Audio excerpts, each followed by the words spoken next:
All of our recipes here at KinderCare come from a team of nutritionists. Now it's my job to test them out with the kids. Some will pass, some will fail, but that's the fun part.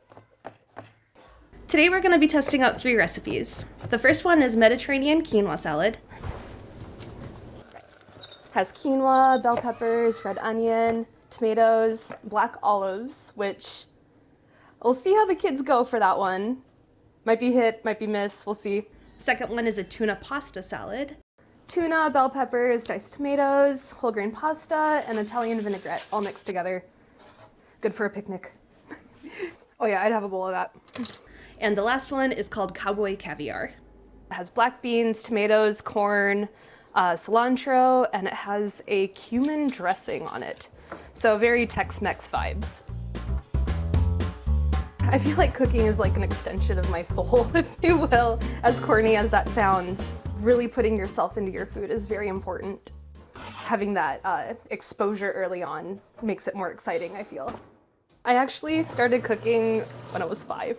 I have a picture of me cooking in my mom's kitchen. Like, I don't have a memory of not being in the kitchen. So she always had me stirring something or tasting, and so it's just been a pivotal part of my life. That's me as a baby, cooking. My mom wrote Cooking 101, look out, Julia Child. 3, 2, 1. Whoa, cool! All right, my friends, we've got the first one. Maeve, this one's for you. Yuck. For Felix, that's okay. What makes you say yuck right away? Yuck salad. I'm taking the olive out. What is disgusting about it, Aria?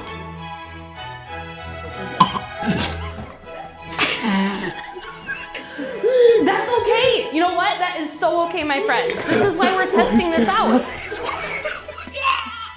I don't like the olives either. Oh my goodness, the reactions. You guys are so silly. I like the olives. So Aria likes the olives.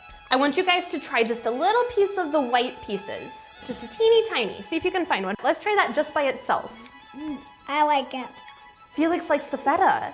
Me too. So there are certain parts of this dish that we do like and certain parts that we don't. Oh, that's so good.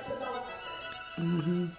Yeah, they like, Felix is like one flavor at a time. If we kept this on the menu, but I kept everything separate, and then you guys had your own bowl to mix it together, do you think we should try it again? Yeah. Yeah. You think so? Can I have more olives? Can I have some more of those broccoli stuff? That tastes, I don't like that. All right, what did you try first? The pasta? I love the pasta. Ooh. Me too, but this one is a little sour, so I don't like it. Do we know what kind of meat this is? Me too. Fish. It's fish, it's tuna. That's disgusting, right, Felix? She has for confirmation. Just like the last dish, what if we made all of this separate? Yeah. Is there olives in there? There's not olives. What are those black things? Beans. Beans. I hate beans. I tried beans before. If I made this all separate and you guys picked what you put in, do you think you'd like it better? Yeah. Yeah? I want to go see my mom. I want to see my mommy and my brother. Tear. You ready? I'd be disappointed when it's just me here. So I'm gonna keep most of the stuff separate because I found that the kids were pretty overwhelmed with all the flavor. Because when everything is just all together and mixed up, it can be really daunting. So we are gonna have a tuna pasta salad today. But Felix knows this from yesterday. I'm gonna keep all of the ingredients separate. That's exactly why I kept it separate.